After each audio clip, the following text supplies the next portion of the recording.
Pemasangan AKDR atau alat kontrasepsi dalam rahim atau IUD pertama menyapa pasien dengan ramah dan memperkenalkan diri, kemudian memberikan informasi tentang AKDR. Jadi AKDR adalah alat kontrasepsi yang fleksibel dan berbentuk huruf T yang diselubungi oleh kawat halus yang terbuat dari tembaga yang tersedia di Indonesia adalah copper T. Cara kerja AKDR yaitu menghambat kemampuan sperma untuk masuk ke dalam tuba falopi, mempengaruhi fertilitas sebelum ovum mencapai kavum uteri, serta mencegah sperma dan ovum bertemu. Keuntungan untuk AKDR memiliki efektivitas yang tinggi yaitu 99,4% sampai 99,8%, efektif segera setelah pemasangan dan memiliki jangka proteksi sampai 10 tahun. Tidak mempengaruhi kualitas dan volume ASI, tidak ada efek samping hormonal dengan copper T, dapat dipasang segera setelah melahirkan dan sesudah abortus. Efek samping dari AKDR yaitu perdarahan berupa ada bercak perdarahan antara menstruasi dan biasanya siklus haid menjadi lebih panjang pada 3 bulan pertama. Terjadi nyeri saat haid, kontraindikasi dengan wanita yang mengidap IMS, dapat memicu terjadinya penyakit radang panggul dan dapat terjadi infertilitas. Setelah itu tanyakan pada ibu apakah ibu masih memiliki pertanyaan, apakah ibu sudah mengerti.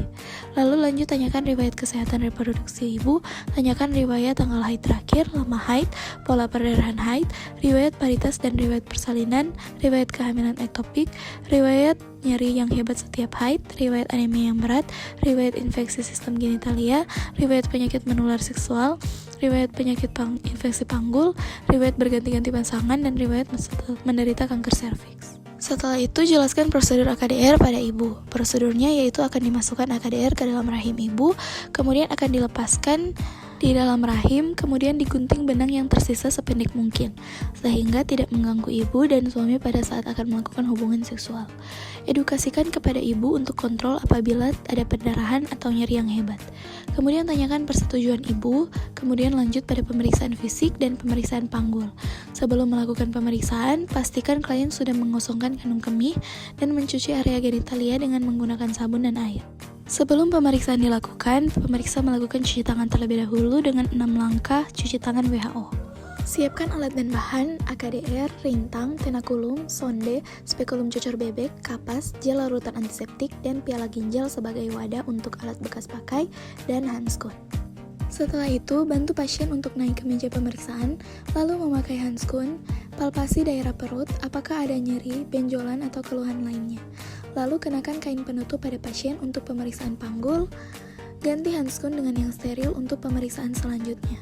Kemudian, atur arah sumber cahaya dan inspeksi apakah ada lesi kulit, massa atau discharge pada vagina, tanda-tanda radang, jaringan fibrotik maupun visura.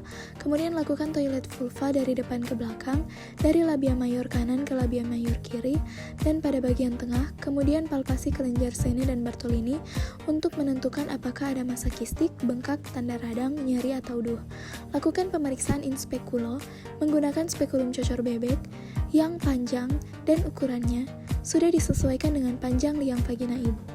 Gunakan gel untuk lubrikasi spekulum agar tidak nyeri. Minta ibu untuk mengambil nafas yang dalam pada saat akan dimasukkan spekulum. Lalu, masukkan spekulum dengan tangan kiri menekan pada komisura posterior dan tangan kanan memasukkan spekulum dalam posisi miring dan tertutup. Setelah 2/3 spekulum masuk, putar 90 derajat dalam posisi horizontal, setelah itu kancingkan subgrupnya. Setelah terpasang, inspeksi serviks, visualisasi apakah porsio terlihat atau tidak. Setelah porsio terlihat, evaluasi apakah ada massa yang mudah rapuh, berbenjol-benjol atau porsio licin.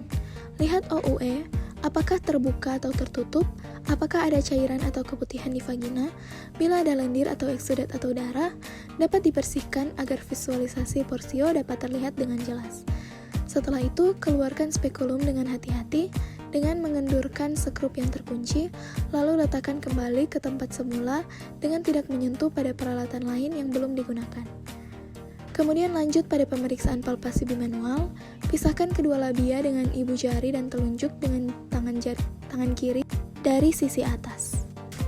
Kemudian masukkan jari telunjuk dan jari tengah kanan ke dalam vagina dalam posisi lurus, ibu jari lurus ke atas dan dua jari lainnya dalam keadaan fleksi.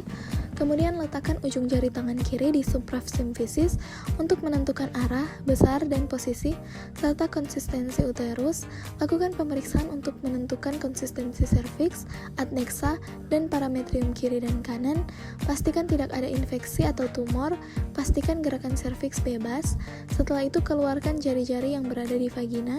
Angkat tangan kiri dari perut ibu, kemudian ambil kapas yang telah dibasahi dengan larutan antiseptik dan hapus sekret vagina yang membasahi dinding perut atau vulva dan perineum.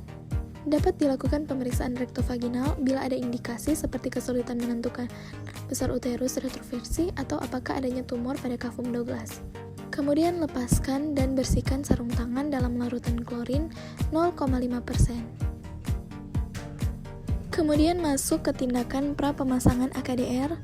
Buka sebagian plastik penutup AKDR, lipat ke belakang, masukkan pendorong ke dalam tabung inserter tanpa menyentuh benda yang tidak steril, pegang kedua ujung lengan AKDR dan dorong tabung inserter sampai menyentuh pangkal lengan sehingga lengan akan melipat. Angkat sedikit tabung inserter, dorong dan putar untuk memasukkan lengan AKDR yang sudah terlipat dalam tabung inserter. Kemudian, masuk pada prosedur pemasangan AKDR, pemeriksa sudah memakai sarung tangan steril yang baru. Kemudian ambil spekulum cocor bebek yang baru, lubrikasikan dengan gel, kemudian masukkan ke dalam vagina untuk melihat serviks. Setelah itu, usap vagina dan serviks dengan larutan antiseptik 2-3 kali, kemudian jepit serviks dengan tenakulum secara hati-hati di arah jam 11 atau jam 1. Lalu masukkan sonde uterus dengan teknik no touch, yaitu secara hati-hati memasukkan sonde ke dalam kafum uteri dengan sesekali masuk tanpa menyentuh dinding uteri ataupun bibir spekulum. Setelah itu, keluarkan sonde dan lihat lendir serviks pada sonde untuk menentukan posisi dan kedalaman kafum uteri. Ukur kedalaman kafum uteri pada tabung inserter yang masih berada di dalam kemasan steril dengan menggeser leher biru pada tabung inserter, kemudian buka seluruh plastik kemasan. Angkat tabung AKDR dari kemasannya tanpa menyentuh permukaan yang tidak steril. Hati-hati, jangan sampai pendorong terdorong. Pegang tabung AKDR dengan leher biru dalam posisi horizontal sejajar dengan AKDR. Sementara melakukan tarikan, hati-hati pada tenakulum. Masukkan tabung inserter ke dalam uterus sampai leher biru menyentuh serviks atas, sampai terasa adanya tahanan. Kemudian lepaskan AKDR dengan menggunakan teknik withdrawal, yaitu menarik keluar tabung inserter sampai pangkal pendorong dengan tetap menahan pendorong.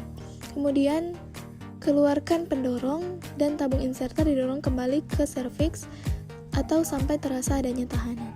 Keluarkan sebagian dari tabung inserter dan gunting benang AKDR kurang lebih 3-4 cm. Keluarkan seluruh tabung inserter, buang ke tempat sampah yang terkontaminasi. Lepaskan tenakulum dengan hati-hati, rendam dalam larutan klorin 0,5%. Periksa serviks dan bila ada perdarahan dari tempat bekas jepitan tenakulum, tekan dengan kasa selama 30-60 detik. Kemudian keluarkan spekulum dengan hati-hati dan rendam dalam larutan klorin 0,5%. Setelah itu, lakukan toilet vulva dan minta ibu memakai celana kembali. Rendam seluruh peralatan yang sudah dipakai dalam larutan klorin 0,5% selama 10 menit untuk dekontaminasi. Celupkan kedua tangan yang masih memakai handskun ke dalam larutan klorin, buka secara terbalik dan rendam dalam larutan klorin. Setelah itu, cuci tangan dengan air bersih mengalir dan sabun dengan 6 langkah cuci tangan WHO. Ajarkan pada klien bagaimana cara memeriksa sendiri benang AKDR dan kapan harus dilakukan. Jelaskan pada klien apa yang harus dilakukan bila mengalami efek samping. Beritahu kapan klien harus datang kembali untuk kontrol. Terima kasih.